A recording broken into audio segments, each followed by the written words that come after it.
नमस्कार प्यारे दर्शकों, मैं अमित भटनागर आपका अपने YouTube चैनल में बहुत बहुत स्वागत करता हूं। सबसे पहले आपसे क्षमा चाहूँगा क्योंकि बहुत समय के बाद आपसे बात हो रही है।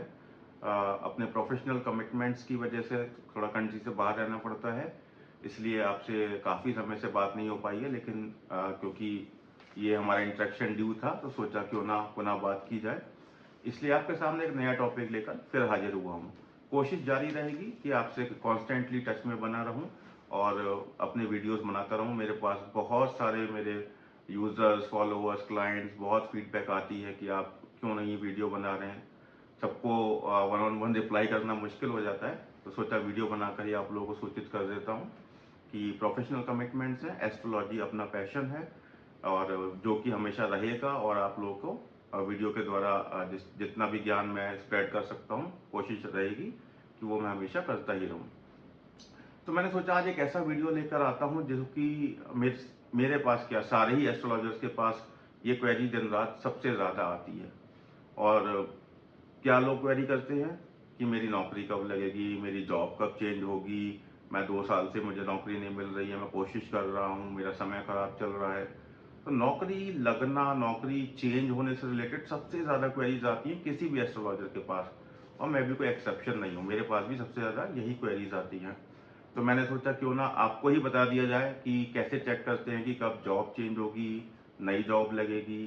तो शुरुआत करते हैं वीडियो की। मैंने एक यहाँ पर अपना एक स्क्रीनशॉट लगाया है जिसमें आप मेष लग्न की कुंडली देख सकते हैं। कुछ ग्रह बिठा दिए हैं ऐसे ही एग्जाम्पल के लिए, और मैं आपको समझाऊंगा कि कैसे कैसे देखा जाता है कि जॉब कब चेंज होगी। तो सबसे पहले हमें कुछ भाव ध्यान रखने पड़ेंगे, मैं एक्सप्लेन करूंगा रीजन के साथ में कि उन भाव का क्या महत्व है।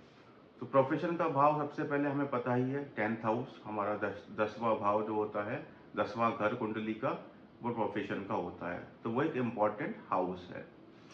10वें से फिर जब हम जाते हैं दूसरा भाव, दूसरा भाव हमारे पैसों का, लिक्विड कैश का हाउस होता है। तो जब भी दूसरे घर की दशा आती है उसमें भी, या उसमें बैठे किसी ग्रह की दशा आती है, वहां से भी जॉब चेंज होने का टाइम होता है। तो अभी भाव भाव केवल भाव की बात करते हैं। 10वां भाव, दूसरा भाव, तीसरा भाव। तीसरा भाव क्या रोल निभाएगा जॉब चेंज करने के अंदर? अगर आप ध्यान लगाएं तो 10वें से छठा भाव है। छठा भाव ब्रेक, प्रॉब्लम्स, ये सब दर्शाता है। तो जब जब ये परेशानी आती है इंसान जॉब छोड़ता है और नई जॉब ढूंढता है। सिमिलरली 5वां भाव, अब 5वां भाव क्यों है? 10वें से 8वां भाव है। तो 8वां भाव मतलब ब्रेक, प्रॉब्लम्स अगेन। तो जब भी नौकरी में इन भावों से संबंध आएगा इंसान नौकरी छोड़ता है या बदलता है। सिमिलरली छठा भाव जो कि नौकरी का ही अपना भाव है, इसका स्वामित्व शनि के पास है, और शनि ही हमारे नौकरी के सबसे बड़े कारक होते हैं। और आखिरी भाव है 8वां भाव।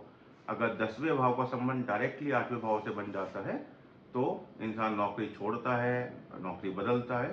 तो ये सारे भाव मैं रिपीट कर देता हूँ: 10वां भाव, दूसरा भाव, तीसरा भाव, 5वां भाव, छठा भाव और 8वां भाव। इनमें से किसी भाव में बैठे ग्रह, इनके स्वामी की अगर कोई दशा आ जाए, या इन भावों के स्वामी की दशा कभी भी आ जाए, तो चांसेस होते हैं कि इंसान को नई नौकरी मिले, या वो पुरानी नौकरी छोड़कर दूसरी जॉब ढूंढे या मिले उसको। इसी तरीके से हमें भाव तो हमने बात कर ली, तो इनके भाव के स्वामी भी होंगे बिल्कुल, क्योंकि 10वें भाव का स्वामी, तीसरे भाव का स्वामी, दूसरे भाव का स्वामी, 5वें, छठे, 8वें, इनके भाव और या उनके स्वामियों की जब दशा आएगी तो ये स्थितियां बनेंगी। तीसरी कंडीशन क्या होती है? तीसरी कंडीशन होती है गोचर की। तो सबसे पहले तो कुंडली में वो दशा आनी चाहिए। अब दशा आ गई तो फिर गोचर भी चाहिए, क्योंकि बिना गोचर के तो चीज़ें संभव नहीं होती हैं। तो गुरु का गोचर और शनि का गोचर, ये दो गोचर होते हैं मेन, जो अगर लगते हैं इन भावों के ऊपर तो इंसान की नौकरी मिलने की या बदलने की स्थिति बनती है। और तीसरा एक और गोचर होता है जो 10वें भाव का स्वामी है, उसका गोचर भी अगर 10वें भाव के ऊपर आ जाए तो कभी कभी देखा गया है कि इंसान को नई नौकरी मिलती है। अभी मैं आपके सामने कुछ ऐसी बातें कहने जा रहा हूँ जो सुनकर आप शायद शॉक्ड हो जाए। मैंने अपने प्रैक्टिकली ये देखा है कि लोगों की दशाएं आई हैं, लोगों के गोचर आए हैं, लेकिन उनको जॉब नहीं मिली है। मैंने देखा है कि लोगों की दशाएं नहीं हैं, गोचर नहीं आया है और उनको जॉब मिली है। ये कैसे संभव है? फिर तो एस्ट्रोलॉजी फेल हो जाएगी। अगर हम एक तरफ तो बोल रहे हैं कि हमें ये चीज़ें चाहिए जिसकी वजह से जॉब मिलती है, और दूसरी तरफ हम बोल रहे हैं कि बिना गोचर और बिना योग के भी जॉब मिल गई, तो फिर एस्ट्रोलॉजी का फायदा क्या? तो अगर हम इसको आइसोलेशन में इस तरीके से बोलूंगा जैसे मैंने अभी आपको जस्ट बोल के दिखाया, तो हाँ, एस्ट्रोलॉजी का एक नेगेटिव इम्पैक्ट आएगा कि अरे एस्ट्रोलॉजी तो फिर किसी काम की नहीं है, फिर तो इंसान के कर्म ही सबसे बड़े हो गए। नहीं, एस्ट्रोलॉजी का अपना एक रोल है। ये एक आधा पार्ट था, पूरा पार्ट है। इसके साथ हमें एक चीज और देखनी पड़ती है जिसे बोलते हैं देश, काल, पात्र। एस्ट्रोलॉजी हमेशा देश, काल, पात्र से चलती है, कभी भी इंडिविजुअली नहीं चलती है। एक ही समय पे पैदा हुए हुए बच्चे क्यों एक जैसा फ्यूचर लेके पैदा नहीं होते? सीधा सा सवाल है, सीधा सा जवाब है, देश, काल, पात्र। यही रीजन होता है। सेम जुड़वा बच्चे, ट्रिपलेट्स पैदा होते हैं, लेकिन अलग अलग किस्मत होती है। खैर उसके तो अलग अलग रीजन है, लेकिन मेजरली जो क्वेश्चन आता है कि एक ही समय पे दो बच्चे अलग अलग शहरों में पैदा हुए हैं, तो फिर अलग अलग किस्मत क्यों है? क्योंकि आसमान में तो सेम दशाएं थी उस टाइम पर। उसका जवाब देश, काल, पात्र है। आप कहाँ रहते हैं, आप कौन से समय के अंदर हैं, और आप क्या हैं। अब रीजन जो मैं एक्सप्लेन करने की कोशिश कर रहा था कि बिना योग के नौकरी मिल गई और योग आने पर भी नौकरी नहीं मिली, तो उसमें बहुत बड़ा रोल होता है पात्र का। आपके एफर्ट्स कितने हैं, ये बहुत मैटर करता है। तो एफर्ट्स के बिना किस्मत नहीं बनती। अगर आप भूखे हैं, खाना आपके सामने आ जाए, तो आपको हाथों से ही खाना पड़ेगा, आपको परोसना पड़ेगा उसको प्लेट में, और फिर उसको मुंह में रखना भी पड़ेगा, जो यानी कि जो कि है एक एफर्ट। तो किस्मत आपको लाके चीजें दे सकती है, लेकिन उसमें बैठे बैठे कुछ नहीं मिलता है।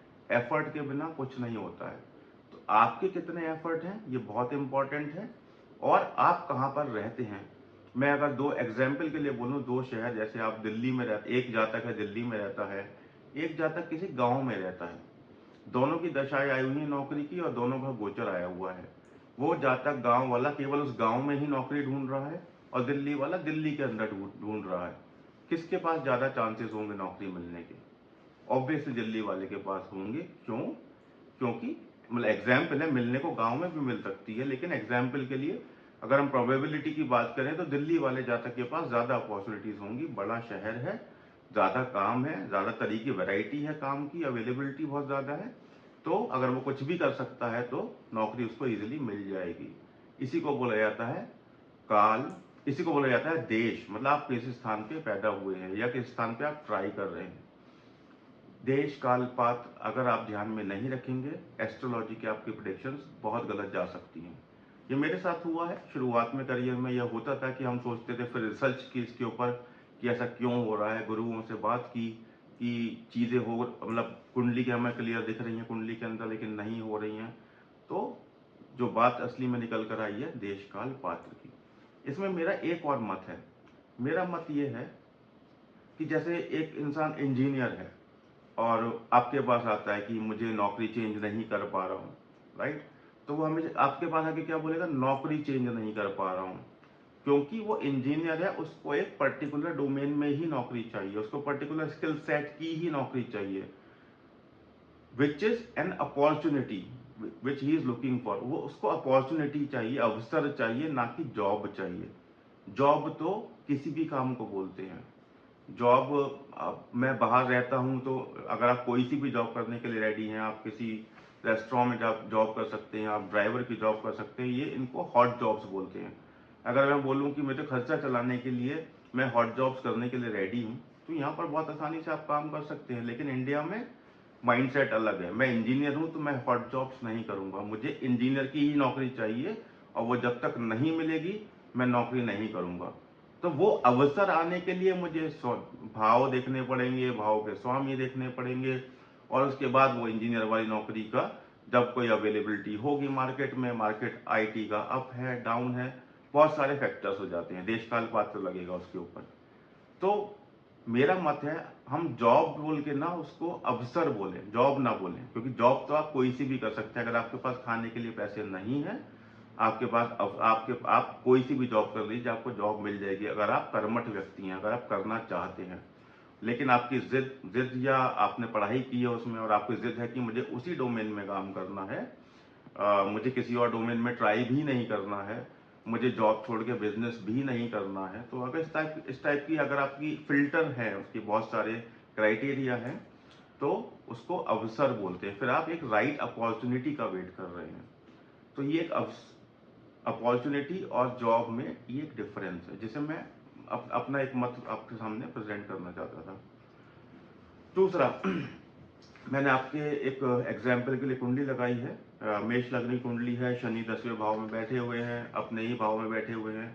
अगर मुझे इस जातक का देखना हो कि इसको नौकरी कब मिलेगी, तो आप ये देखिए, मेष लग्न की कुंडली में तीसरे भाव में मंगल और बुध बैठे हुए हैं, 5वें भाव में शुक्र हैं, 6ठे भाव में गुरु हैं, 10वें भाव में शनि बैठे हुए हैं, 12वें भाव में चंद्रमा है।